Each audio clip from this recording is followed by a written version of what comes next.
Quiero seguir conversando con ustedes acerca de la autoridad del nombre. Ya le he dicho que entré en la fase final de esta predicación. Ya estoy en la conclusión prácticamente. Y le debo una serie de la predicación del domingo anterior y la de hoy, porque solo estoy trayendo una introducción, porque parte de la predicación de la autoridad del nombre, pero no puedo abundar suficiente en una sola predicación. Hoy hablamos de la autoridad del nombre y la predicación de autoridad sobre la muerte. De esto hablamos hoy. Autoridad sobre la muerte. El Señor tiene autoridad sobre la muerte. Así que vamos a compartir la escritura de hoy en Hebreos, capítulo 2, versículo 14. Vamos a compartir la escritura en esta mañana. Y así damos inicio a la predicación de hoy de autoridad sobre la muerte. Aleluya. Leemos en el nombre de Jesús, Hebreos 2, capítulo 2, versículo 14. En el nombre de Jesús. Así que por cuanto los hijos participaron de la carne y sangre, Él también participó de lo mismo, para destruir por medio de la muerte al que tenía el imperio de la muerte, esto es al diablo, y librar a todos los que por el temor de la muerte, estaban durante toda la vida sujetos a servidumbre, porque ciertamente no socorrió a los ángeles, sino que socorrió a la descendencia de Abraham, por lo cual debía ser en todo semejante a sus hermanos, para venir a ser misericordioso y fiel sumo sacerdote en lo que a Dios se refiere, para expiar los pecados del pueblo, pues en cuanto Él mismo padeció siendo tentado, es poderoso para socorrer a los que son tentados. Amén. Hoy hablamos de la autoridad sobre la muerte. Ya saben que no puedo abundar considerablemente en el tema hoy porque es una predicación única. Luego tendré una oportunidad de conversar con ustedes otras predicaciones acerca del tema. La muerte, el término general, puede ser física o puede ser espiritual. En ambos casos, la Sagrada Escritura nos habla de la muerte. La muerte es la antítesis de la vida. Por eso la muerte no puede matar la vida, porque la vida está sobre la muerte y no puede destruir la vida. Y Dios es dador de la vida, y la vida de Dios está en nosotros. La muerte no tiene poder sobre nosotros. Aleluya.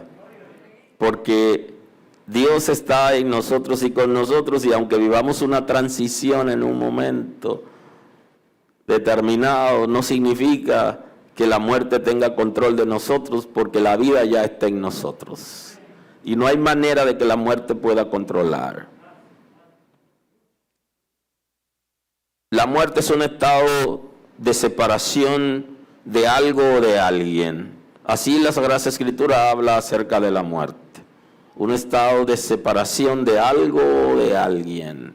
Si estamos separados de una persona, es como si tuviéramos muerto por esa persona o de algo determinado. La muerte física es la separación del cuerpo físico del espiritual. Y el espiritual está compuesto por el espíritu, por el corazón, por el alma y las funciones del alma.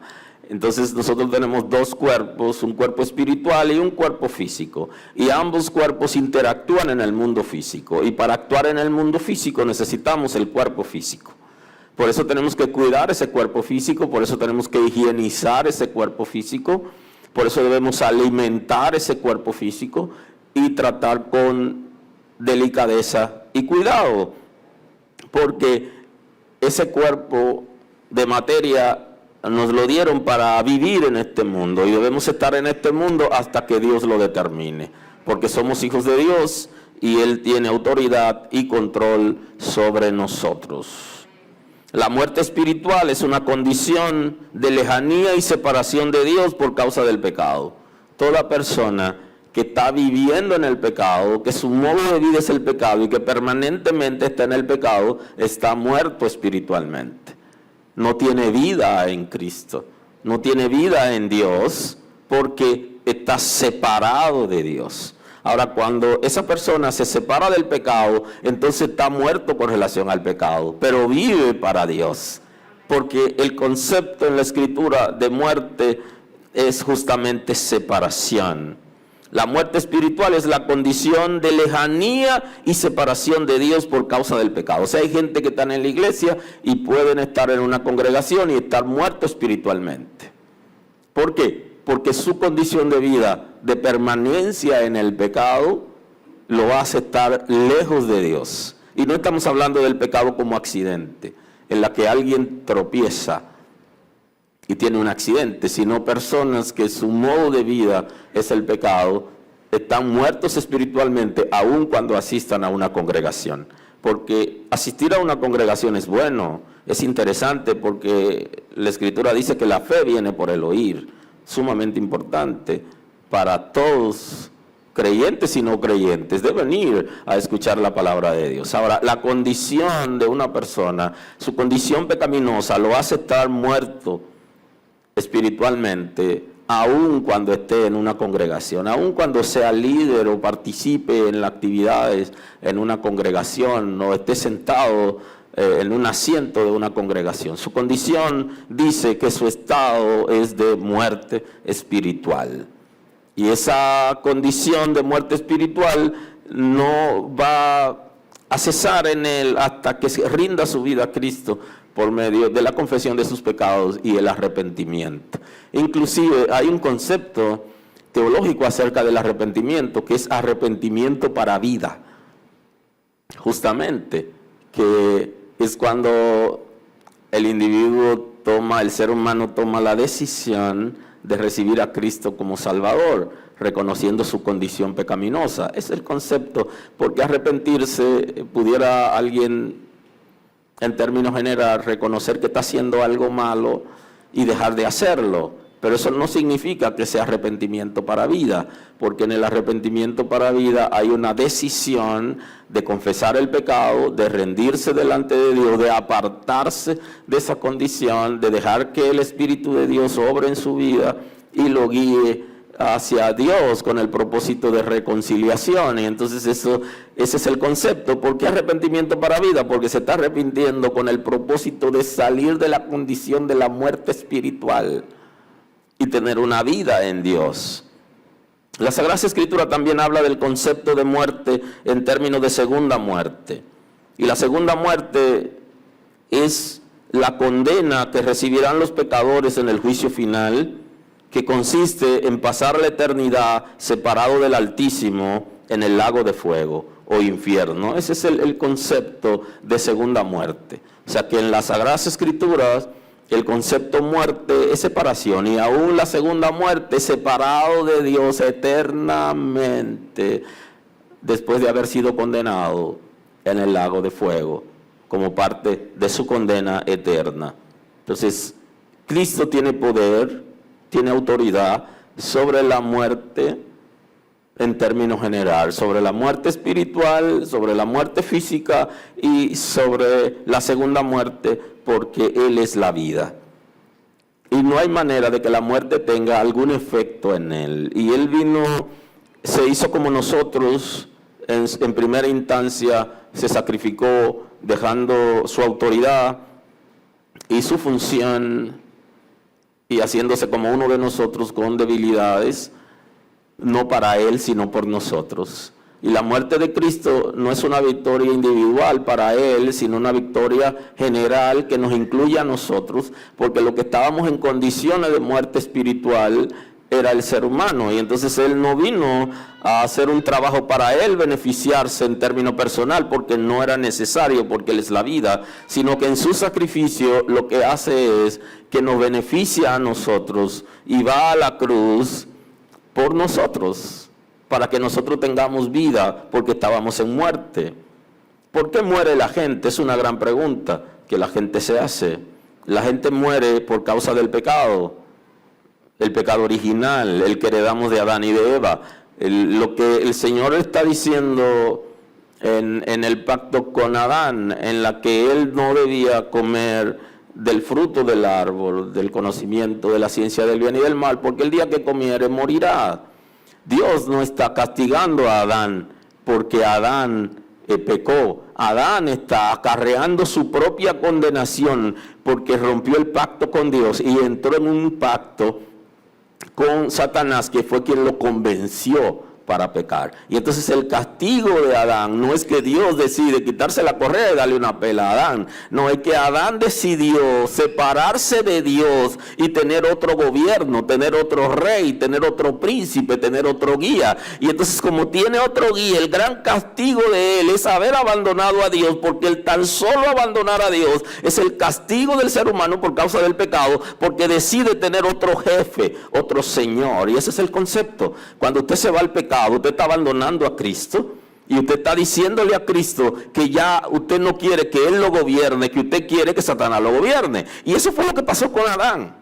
Y entonces la consecuencia del pecado de Adán viene no porque Dios quiso condenarlo, sino porque él decidió abandonar a Dios y tener otro guía, otro gobierno.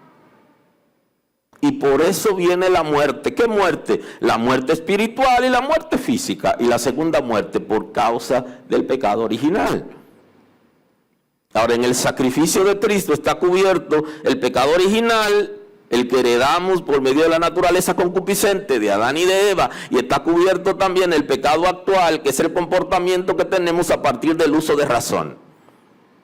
Está cubierto en el sacrificio de Cristo, porque Él está cubriendo todo pecado y está alcanzando a todo ser humano, porque no hay límites. Lo que pasa es que nos ha dado libre albedrío. Una voluntad que no es forzada ni determinada al bien o al mal por ninguna causa absoluta de la naturaleza. O sea, nadie puede obligarte, ni para que sirva a Dios, ni para que vaya al pecado. El pecado siempre se comete de manera voluntaria y consciente. Y Él nos dio la libertad, el Señor, para que nosotros decidamos qué queremos. Ahora Él nos ha dicho que Él quiere lo bueno para nosotros, para que tengamos vida. Y la única manera de tener vida es en Cristo. Y Él tiene autoridad sobre la muerte, porque Él es la vida. Bendito es el nombre del Señor. En segunda instancia, el pecado actual. ¿Por qué el pecado actual? Porque el pecado actual nos envuelve a nosotros y nos lleva a la muerte espiritual.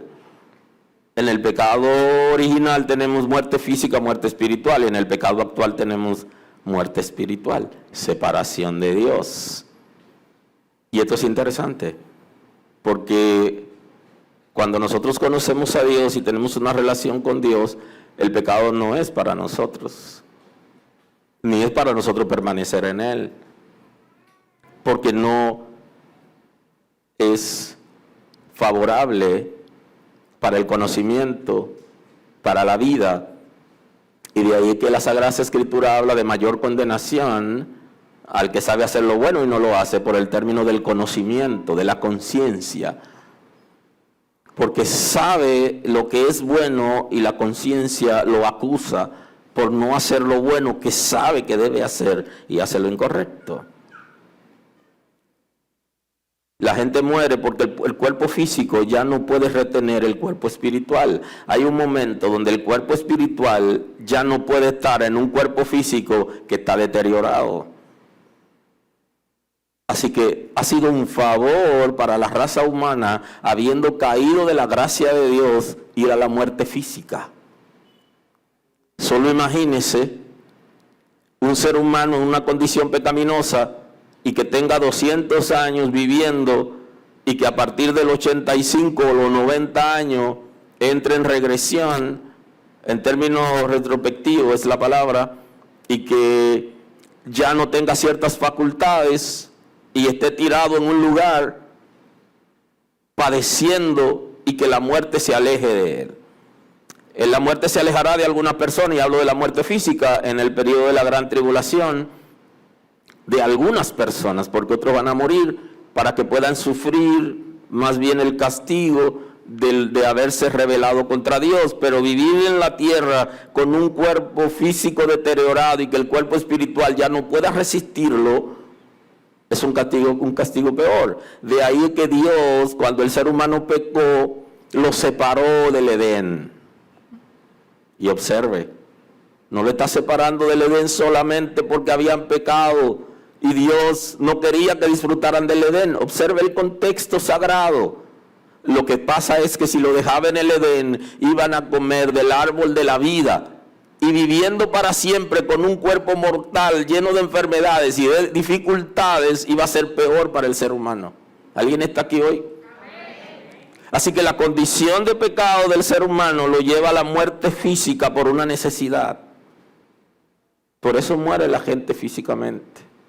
Y que podemos pedir a Dios que nos dé 200 años, 150 años, 120 años.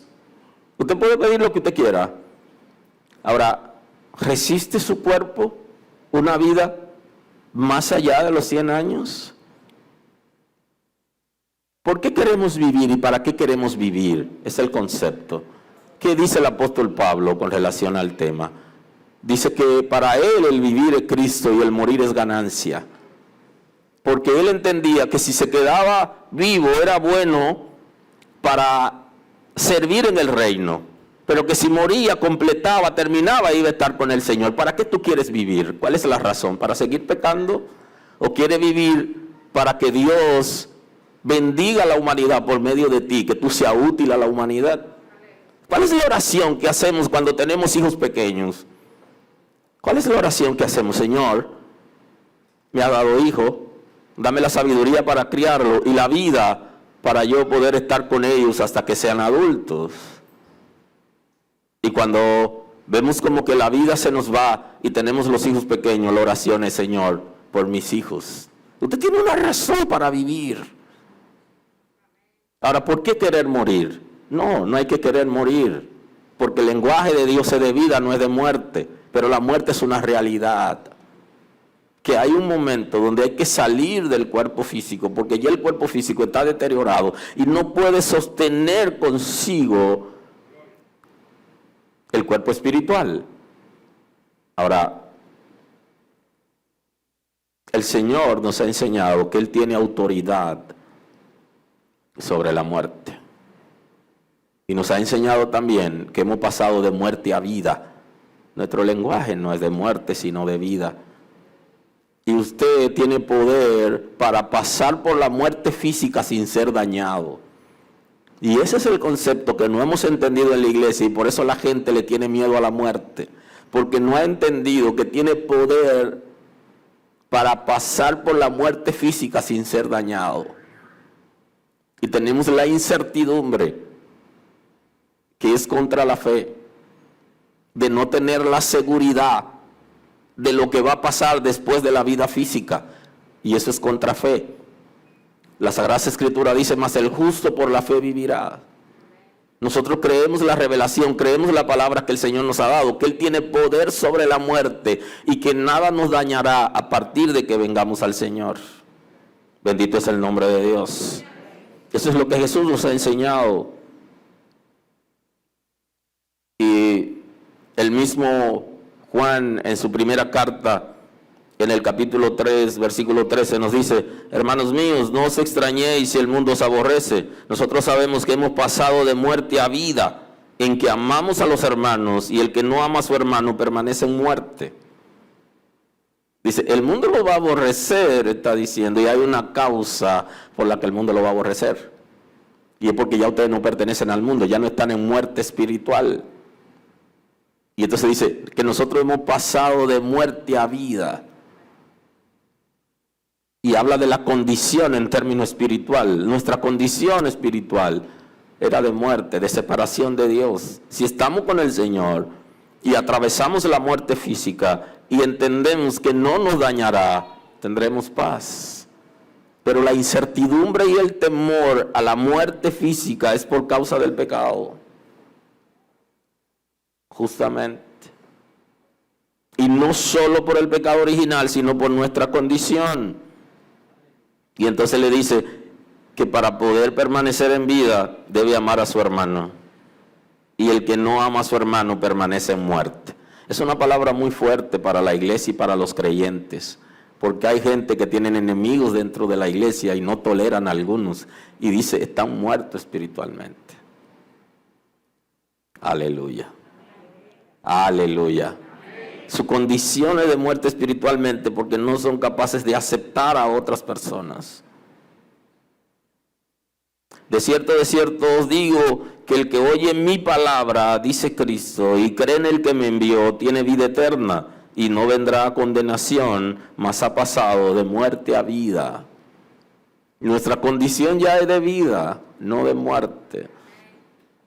Porque nuestra condición de muerte era antes de conocer a Dios, antes de ser libre. Era nuestra condición de muerte. Ya hemos pasado de muerte a vida. Ya la vida está en nosotros.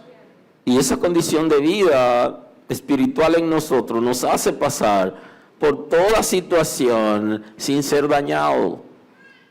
No somos dañados ni por la muerte física, ni por absolutamente nada, porque el Señor está en nosotros y con nosotros, y Él tiene poder y autoridad sobre todo lo que existe, incluyendo la muerte. Bendito es el nombre de Dios. Así también vosotros, hermanos míos, habéis muerto a la ley mediante el cuerpo de Cristo, para que seáis de otro, del que resucitó de los muertos, a fin de que llevemos fruto para Dios. Y entonces le dice a los judíos específicamente y a aquellos que siguen la ley, le dice, ya están muertos con relación a la ley. ¿Cuál es el concepto? Ya ustedes están separados de la ley, no dependen de la ley, ni la vida de ustedes depende de la ley, sino que alguien lo ha comprado a ustedes y ustedes tienen que servir a aquel que lo compró, que es Cristo, para tener vida. Habéis muerto a la ley mediante el cuerpo de Cristo, para que seáis de otro. ¿Quién es ese otro? Cristo, del que resucitó de los muertos, a fin de que llevemos fruto para Dios. Ese es el concepto bíblico. El Señor tiene poder y tiene autoridad sobre todo, sobre las enfermedades, como hablamos antes, sobre los espíritus de maldad, sobre el infierno y sobre la muerte. Por eso el escritor de los Hebreos en el capítulo 2 nos da una enseñanza interesante y nos dice, así que por cuanto los hijos participaron de carne y sangre, Él también participó de lo mismo. Y está hablando de la encarnación de Cristo. Por cuanto los hijos de Dios tenían cuerpo material, Él entonces se hizo hombre, tomó un cuerpo de materia para venir al mundo, con el propósito de redimir a la raza humana. Y de eso se trata. Así que en cuanto los hijos participaron de carne y sangre, Él también participó de lo mismo. Y esto es importante, porque hay algunos que están planteando que Cristo no vino en carne. Y si no vino en carne, entonces no fue tentado y no padeció, no tuvo padecimiento. Y entonces, como Él vino en carne, establece la Sagrada Escritura, Él sí padeció por nosotros. Aleluya. Él también participó de lo mismo, para destruir por medio de la muerte al que tenía el imperio de la muerte, esto es el diablo. Fíjense por qué dice la Escritura que Cristo pasó por la muerte física, con el propósito de vencer a quien tenía el imperio sobre la muerte, que es el diablo. Eso es lo que dice el texto bíblico. Que el propósito de la muerte de Cristo fue para vencer el reino de las tinieblas. Por eso participó de la muerte. La muerte física no lo puede vencer porque Él es la vida. Y no hay manera de que la muerte pueda vencer la vida. Pero Él pasó por la muerte porque tenía el propósito de vencer. Y eso es lo que establece Génesis 3:15. Justamente. Esa es la promesa de redención que le da a Adán y a Eva cuando cayeron. Una promesa precisa. Que el descendiente de la mujer herirá en la cabeza a la serpiente.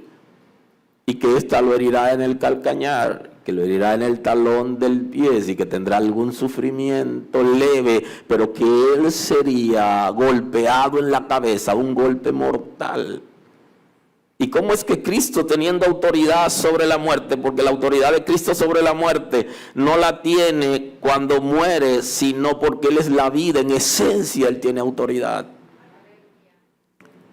Ahora Él muere no para tener autoridad sobre la muerte porque ya la tiene, sino para vencer al ser que tenía control sobre la raza humana, para quitar el derecho que tenía sobre nosotros. Y ya no puede tener derecho sobre nosotros. Literalmente, ya Satanás no tiene poder sobre ti. Si hay algún maridaje de alguien, de un ser humano con Satanás, es porque él quiere. Pero ya no tiene poder sobre ti. Tú puedes sublevarte al imperio del infierno y puede negarte a ser su títere, porque sobre ti hay libertad de elección. Y tú decides lo que quieres. Y los que son esclavos hoy, son esclavos porque quieren, porque hay libertad para vivir. Bendito es el nombre de Dios. Por eso Cristo pasó por la muerte física, para destruir por medio de la muerte al que tenía el imperio sobre la muerte. Y especifica, y esto es al diablo, a quien ha vencido es aquel que tenía un acta y unos decretos que lo hacían a él tener derechos adquiridos sobre nosotros. Y por eso que el texto dice que en el sacrificio, que en la cruz, Cristo arrebató y clavó. Porque al vencer al enemigo, le quitó el derecho que tenía sobre la raza humana.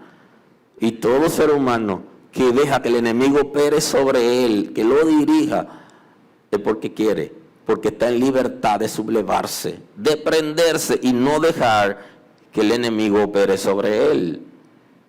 Aleluya.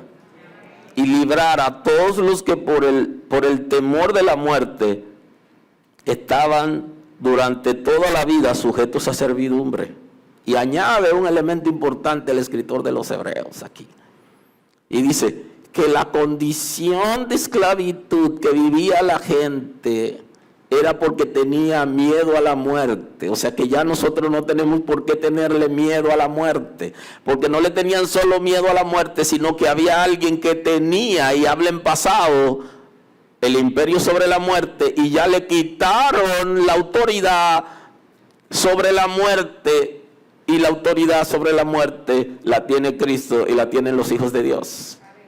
Porque ya Satanás no tiene poder sobre la muerte. Él era que tenía el imperio sobre la muerte. Él era que gobernaba, que dirigía, y ya se le quitó ese derecho. Ya no puede matar a los hijos de Dios, porque los hijos de Dios tienen vida. Y la vida es la antítesis de la muerte. No hay manera de que pueda influir en nosotros si somos hijos de Dios y si nosotros tomamos la decisión. Y estaban sujetos a servidumbre, eran esclavos de Satanás justamente por eso, por miedo. Y esa es la estrategia del infierno. Por medio del miedo, del temor, mantiene a la gente sujeto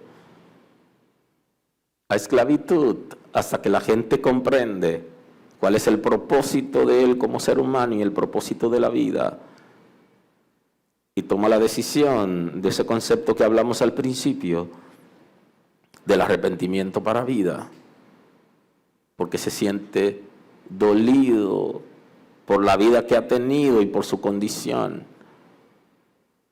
y va determinado delante de Dios para tener una vida diferente. Y ya no podemos estar sujetos a servidumbre, porque ciertamente no socorrió a los ángeles, sino que socorrió a la descendencia de Abraham. El escritor de los Hebreos nos está diciendo un principio, nos está citando un principio establecido en la palabra de Dios. No es por los ángeles el sacrificio de Cristo. Él no socorre a los ángeles, aquellos que perdieron su dignidad por causa del pecado y que se rebelaron contra Dios. sino que a quien socorre. El escritor de los Hebreos cita la descendencia de Abraham, pero nosotros sabemos que está citando en este caso la descendencia de Abraham, pero socorrió a toda la humanidad. Porque en Abraham serán benditas todas las naciones de la tierra. ¿Y quién era el que iba a bendecir todas las naciones de la tierra? El descendiente de Abraham, que es Cristo. O sea que cuando Dios le da la promesa a Abraham para que su descendencia bendiga a la humanidad completa, se está refiriendo a Cristo, que es quien viene a bendecir la raza humana, dándole la oportunidad para ser libre. Qué interesante que nosotros, los seres humanos, tengamos oportunidad de vida, pero que los ángeles que no guardaron su dignidad, que desobedecieron a Dios, no le dieron oportunidades, y a nosotros nos dan oportunidades. Dios es un Dios de oportunidades para el ser humano, y grabes eso en la cabeza. No así para los ángeles que cayeron. ¿Y cuántas oportunidades nos ha dado el Señor a nosotros? ¿Y cuántas quedan por darnos?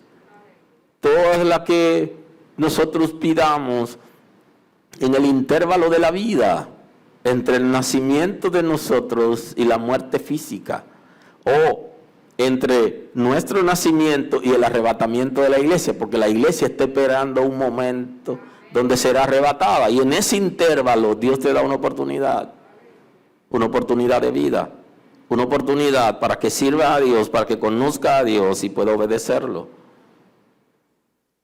y que lo pueda hacer de manera voluntaria, porque ciertamente no socorrió a los ángeles, sino que socorrió a la descendencia de Abraham, por lo cual debía ser en todo semejante a sus hermanos, para venir a ser misericordioso y fiel sumo sacerdote en lo que a Dios se refiere. Bendito es el nombre del Señor. Porque para Él poder salvar a la humanidad, Él tenía que hacerse humano, tenía que hacerse como uno de nosotros. Y por eso la Sagrada Escritura habla del postrer Adán. Porque en las mismas condiciones de Adán, el primer Adán, el postrer Adán, que es Cristo, viene en esa misma condición, con un cuerpo similar, y enfrenta al infierno, a Satanás y a los espíritus de maldad en el mismo terreno donde Adán lo enfrentó y fracasó. Porque observe que la conversación entre Eva y Satanás fue muy interesante, y Eva aparentemente rehusó aceptar lo que la serpiente le dijo, pero al final cayó, o sea que fue vencida, porque se quedó analizando esa palabra que le dieron. Y entonces Cristo, en ese mismo escenario, con un cuerpo similar, está venciendo a quien tiene el imperio sobre la muerte para siempre. Y entonces tomó un cuerpo similar, y por eso hoy nosotros tenemos autoridad sobre la muerte. Aleluya. Porque Él tomó un cuerpo similar al de nosotros y atravesó por la muerte física sin ser dañado.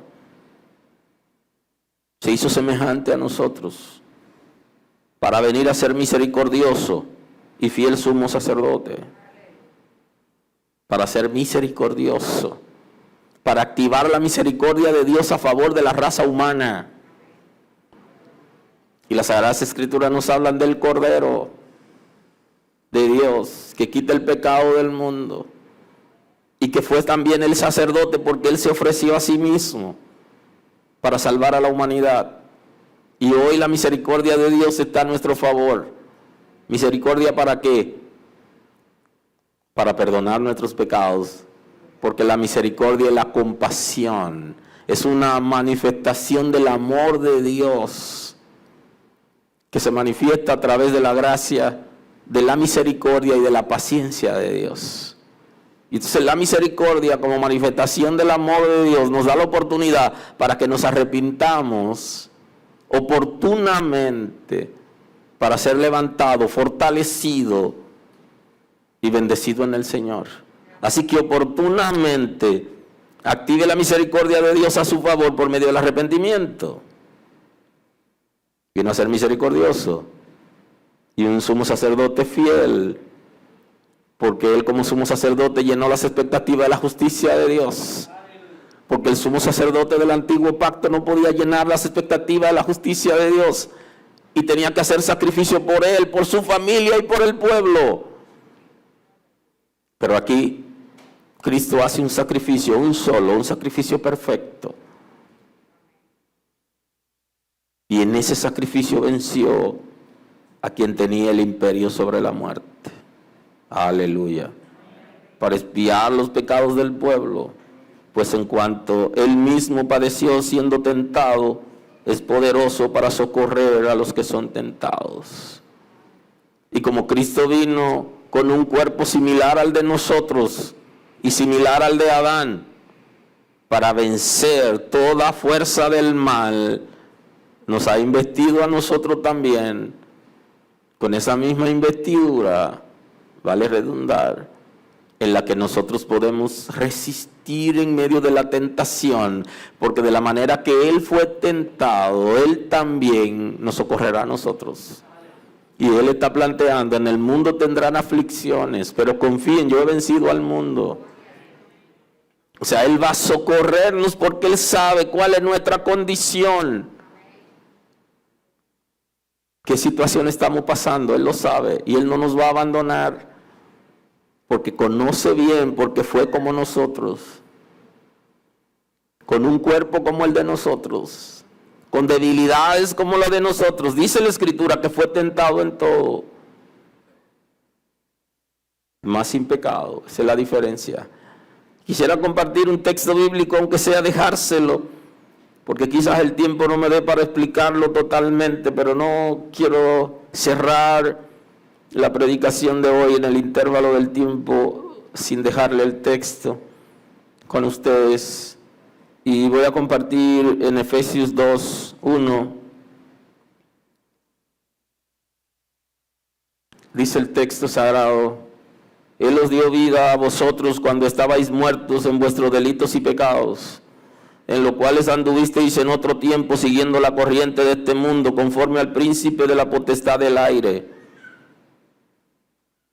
el espíritu que ahora opera en los hijos de desobediencia, entre los cuales también todos nosotros vivimos en otro tiempo, en los deseos de vuestra carne, haciendo la voluntad de la carne y de los pensamientos, y éramos por naturaleza hijos de ira, lo mismo que los demás.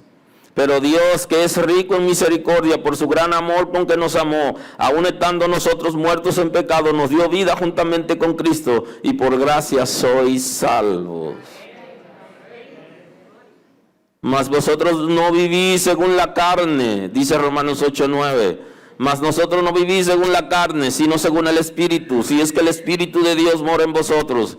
Y si alguno no tiene el Espíritu de Cristo, no es de él. Pero si Cristo está en vosotros, el cuerpo a la verdad está muerto a causa del pecado, mas el Espíritu vive a causa de la justicia. Y si el Espíritu de aquel que levantó de los muertos a Jesús mora en vosotros, el que levantó de los muertos a Cristo Jesús vivificará también vuestros cuerpos mortales por el Espíritu que mora en vosotros. Bendito es el nombre del Señor. No vivimos según la carne, sino según el Espíritu, es el concepto. No vivimos conforme a los deseos de nuestra naturaleza concupiscente, sino conforme a la guianza del Espíritu de Dios que opera en nuestro espíritu, para guiarnos y alinear todo nuestro ser a la voluntad de Dios. Y dice que si alguno no tiene el Espíritu de Cristo, no es de Él. Y está debidamente establecido en la Escritura. Lo que hace que alguien sea hijo de Dios es justamente cuando es regenerado, cuando es transformado su espíritu, cuando la simiente de Dios permanece en su espíritu, y entonces nos volvemos hijos de Dios. Y ese concepto de hijo de Dios nos hace ser seres espirituales. Y el espiritual, el que ha sido transformado, que es espiritual, es diferente. porque tiene la capacidad para saber qué cosa es espiritual y qué cosa es natural, qué cosa es material. Porque por medio de esa transformación tenemos las habilidades y las capacidades dadas por la simiente de Dios que permanece en nosotros por medio de su Espíritu Santo para conocer esas cosas. Y ya no somos terrenales, sino que somos espirituales, aun cuando vivimos en el mundo. Y el Señor nos ha dotado de las herramientas para nosotros permanecer en Él y para vivir para Él. Mas el Espíritu vive a causa de la justicia. Estamos muertos al pecado, separados del pecado y del mundo, pero nuestro espíritu tiene vida en Cristo por medio del Espíritu de Dios. Y esto hace que ya no tengamos miedo a la muerte, porque no somos esclavos. Aleluya. Vivificará también nuestros cuerpos mortales por su Espíritu que mora en nosotros. Dará vida permanente nos ha dado Dios, porque su Espíritu permanece en nosotros. Y no tenemos temor a la muerte, por el contrario, tenemos autoridad sobre la muerte, por la autoridad que ha sido delegada. Y tengo que cerrar esta mañana para dar una nueva oportunidad para hacer otras cosas. Tenemos autoridad sobre la muerte con relación a nosotros, porque Cristo venció la muerte. Y la autoridad delegada que he venido trabajando con ustedes, se les he tratado de explicar, es con relación a nosotros. Usted tiene autoridad con relación a usted, a la relación suya con Dios. Entonces, con relación a usted, la muerte no puede dañarlo. Y usted tiene capacidad de atravesar la muerte física si es necesario. Pero ya usted está libre de la muerte espiritual porque su condición es de vida en Cristo. Y usted no irá a condenación porque hemos pasado de muerte a vida. Y los que van a condenación son los que permanecen en muerte, no los que pasaron de muerte a vida. Entonces usted ya tiene autoridad en las tres áreas. En la física, porque la muerte física no lo dañará aunque usted la atraviese. La muerte espiritual, porque ya usted no puede morir espiritualmente porque usted está al lado de Dios y nadie puede separarnos de Dios. Aleluya. Excepto usted que decida separarse de Dios. Pero cuando el Señor ya nos ha transformado, no hay manera de que nosotros nos alejemos de Dios. Porque lo conocemos, vivimos para Él y su Espíritu permanece en nosotros. Y no será condenado. No hay condenación para los que están en Cristo Jesús. Aleluya. No hay condenación. No puede la segunda muerte visitarte porque no hay condenación para ti. Tú eres capaz, por la autoridad que ha sido delegada por Cristo, de sobrevivir a cualquier situación, porque la vida permanece contigo todo el tiempo. La paz del Señor sea con todos. Su gracia nos guíe y nos visite. Y no olvide que los que le tienen miedo a la muerte son aquellos que son esclavos, los esclavos. Y que ya Cristo ha vencido a quien tenía el imperio sobre la muerte. Y que nada nos dañará. Aleluya. Inclusive está diciendo, tienen poder para hollar escorpiones y nada los dañará. Bendito es el nombre de Dios.